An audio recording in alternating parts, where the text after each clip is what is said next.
NFC, Carson Wentz and the Eagles facing Daniel Jones and the Giants. No Zach Ertz as the Eagles try to keep pace with Saquon Barkley, who had a franchise record 279 yards from scrimmage. Yes, I said that correctly. 90 yards receiving. The scenario for the Eagles is simple. Beat the Giants at MetLife Stadium today, and Philly is the NFC East champ for the second time in the last 3 years. Cowboys' only chance to win the division is if they beat the Redskins and the Eagles lose to the Giants. So we've got you covered from both games. We've got Sal Powell on the Eagles and Ed Werder on the Cowboys. We'll start with you, Ed. Okay. Sam, this is the final regular season game on Jason Garrett's contract as a Cowboys head coach. And with Jerry Jones deciding his fate, you should know this. Unless Garrett's team wins today and makes the playoffs, he'll have presided over the worst decade of football in franchise history in terms of playoff berths, with just 3 in 9+ seasons.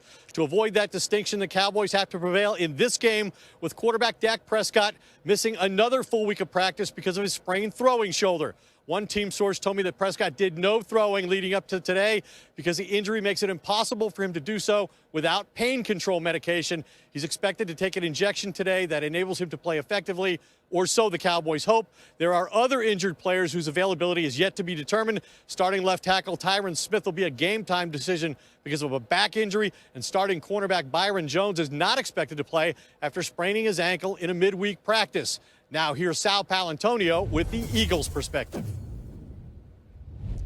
Good morning, Ed. You know, in the months of December, January, and February, in his 4-year tenure as the head coach of the Philadelphia Eagles, Doug Peterson is 15-8, a winning percentage of 65%. Why? He's been very good at pushing the right emotional buttons at the right time for his football team, no matter who's playing, who's injured. So I texted Doug Peterson this morning, and I asked him, what was your speech to the team last night in the team hotel? He texted me back. I reminded them about guarding against having any emotional letdown coming off a huge win Sunday at the Link. It's everybody included, players and coaches. I also reminded them that we're in another playoff game today against a really good football team. And I told them, play with passion, play together, and SP, play smart.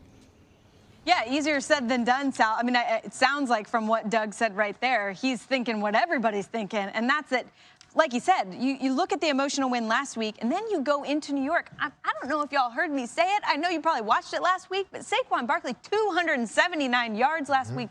You say whatever you want about the Giants' defense. They got a lot to keep up with offensively. So, Matt, are you concerned that the Eagles might not win this game? Of course I'm concerned. Of course I'm concerned. I mean, look at the injuries, the attrition on that team. But when I look at Doug Peterson, he has done so much more with less as a coach this year. I mean, what he's done to overcome these injuries is impressive. Just look at the running back position by itself. Miles Sanders has just come out of nowhere. Hey, we're not going to ask you to do what Jordan Howard does, where we ask him, we're not going to leave you to stay in to block on inside backers. We're going to free release you and put you on a defensive end. Like, we're going to understand what our strengths are. So halftime adjustments, game planning. Hey, we're going up against Kendricks, one of the best PBU guys in the league as a linebacker.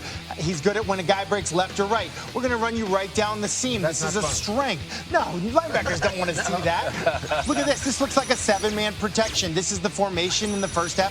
Always 7-man protection. Whoop, 6-man protection. Miles Sanders is free releasing. We're going to set a pick on Barr. This is the kind of stuff when you talk about halftime adjustments with Doug Peterson, game planning to your personnel. It is next level, in my opinion. Check out this run play here. We're having a hard time. They're setting the edge on us. Oh, what? You know what? We're not going to block the defensive tackle. We're going to crack on him, and we can't block that guy, but don't worry. He's covering Dallas Goedert in man coverage. The scheme, the X's and O's. Doug Peterson may not be the best, like, rah-rah guy, get you all fired up, smash your head against the locker, go cover a kick. That's not his thing. His thing is X's and O's, looking at his personnel, looking at your personnel, and seeing a vision for how to win. That's what he's so good at. That's why they got the win last week. I think Philly's dangerous because of Doug. Yeah, the vision that you talked about, you know, how to win this game, you better score a lot of points. Because, Sam, you're right. I mean, Saquon Barkley is back. His best games have been the last 2 weeks. And Daniel Jones, I mean, This kid, we could say, I mean, Daniel Ryan, I don't know what He's the your heck son you again. claiming him. You got You know rid of I him. always claim him. And look, all he did was, I got a stat right here. 3 games, so NFL record for rookie quarterbacks. He's had 3 games with 4 touchdown passes. All right, most by any rookie quarterback in NFL history. Oh, and last week's performance wasn't bad. 5 touchdown passes, over 300 yards, 350.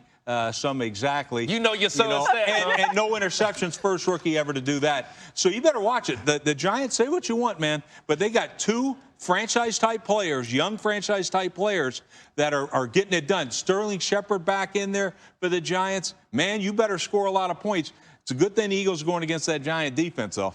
Yeah, Golden Tate also had a good week last week. I think about 90 yards receiving. So let's get to this Cowboys game because, guys, if the Eagles do slip up on the road against the Giants, the Cowboys still have a chance after everything. I mean, it feels like they have 9 lives this year. So, Teddy, what's your biggest concern with this Cowboys team right now? Well, none of it matters right now. I mean, in terms of going forward, because they have to understand, too, Sam, that it's very possible that those New York Giants beat the Philadelphia Eagles. So here we are. What is this, the 6th or 7th or 8th chance you got this year to make the playoffs and win the division? So beating the Washington Redskins is very possible for them. I still think they're a team that can play motivated and realize to finish this season strong no matter what. Get the win. That's the only thing you control. That's what Dak talked about this week. That's what they have to work on. Yeah, but they got to show up. Like, they didn't show up in Philly. It was the biggest disappointment of the season for me. I mean, countdown went down to Philly. Like, we showed up. Dallas didn't show up. And specifically, like, I mean, maybe he is hurt. But if he is not hurt, what is going on with Amari Cooper? With 2.5 minutes to go in that game, he has 2 catches. Both of them were like nondescript plays for 6 yards. He did not show up. Everyone's talking about 4th down. Amari Cooper wasn't on the field.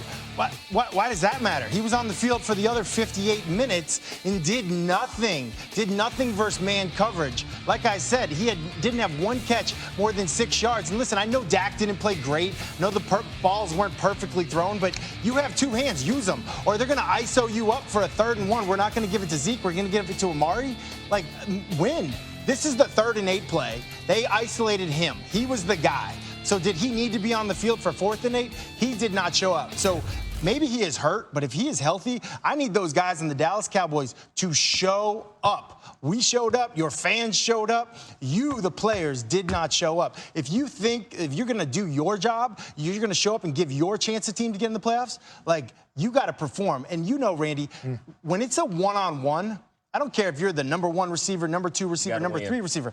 It's your job to beat one-on-one coverage. Yes. If it's 2 guys, fine. 1 guy, that's your job to win. Now, there's enough blame to go around here. Like, I just picked Amari because, I got a short show here. But I could pick every single person on that Dallas Cowboys. There were opportunities for them to get an easy win in that game against Philly, who's banged up. And they didn't show up. They didn't come to play. You're talking about last week's performance where we did show up, Countdown showed up. But there's some other games where the Dallas Cowboys, led by Jason Garrett, came into the game unprepared. How about the game on Thanksgiving with the Buffalo Bills where they lost the game, or was it 17 or 20-something unanswered? The Buffalo was able to come back and win the game. And then the Minnesota game at home where they were unprepared, late game situation. So we're sitting up here talking about, what Philadelphia is going to do or what they're not going to do against the New York Giants. But we all talked about the Dallas Cowboys. You just put that tape up about Amari Cooper. I think that they're resting Dak Prescott because he is truly hurt. As a wide receiver, if my quarterback is not out there making the plays that I'm used to making, then of course you're going to see some bad body language for me. And on 4th down, I don't care how I'm feeling, Matt. I got to be out there for my quarterback. Yeah, but listen, on the 2nd down, I think this is what happened. On the 2nd down play, Dak Prescott had Amari Cooper wide open in the end zone, wide open. And he chose to go to Blake Jarwin, who didn't win his one-on-one, by the way. And so I think Amari was having a pity party. He's frustrated. Yeah. He's frustrated. Right. So he doesn't run a great route on 3rd and 8. And now 4th and 8 comes, and everyone's like, oh, he should have been out there. You can have it. This team has to mature. This team has to grow up.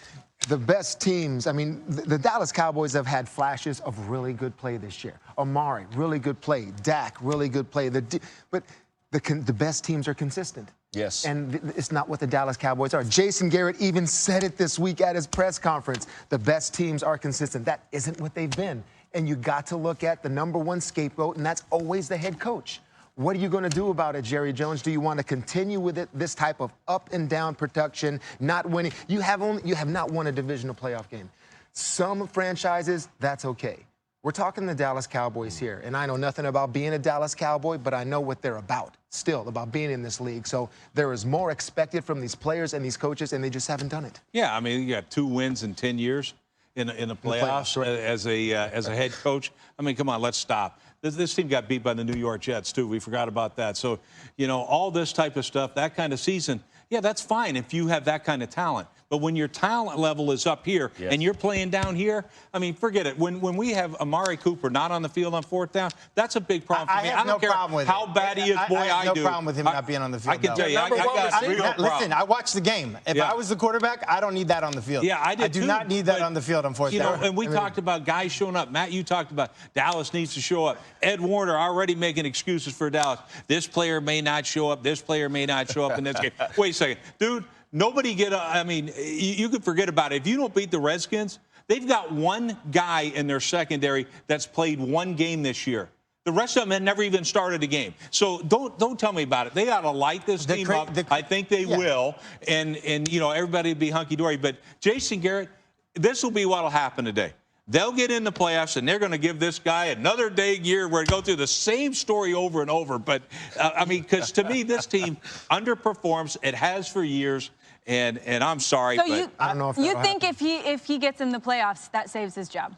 No, if they win a game, why not? Oh, my God, you give him a 10-year contract. I don't think they're that far from being a good team, though. I really don't think they're that far. They got great personnel. They should be a good team right now. I just think the easy thing to do is to blame Jason Garrett. I'm sure there's some blame for him also. But, like, if you're a player in that locker room, and I've never been a coach, just been a player, you need to show up and play your best football. Those 2 guys, Dak and Amari, you're playing to get paid. Like, just play to the level of the contract that you're looking for. That's all that team actually needs. Everyone else could do exactly the same sort of mediocre stuff. If those 2 guys figure this out, this team can go where they're trying to go. I get it, but they haven't figured it out. It's about the decal in those important games, and it's about 4th down, and that's why those players have got it. But that's coaching. Coaching is to get the guys to care about that decal and more so than the name on the back of the Tell jersey. them, Coach. Get them, Coach. I love the passion here because this is the conversation that's happening amongst Dallas fans. They're losing their minds. They haven't been to the playoffs 2 years in a row since Jason Garrett got this job.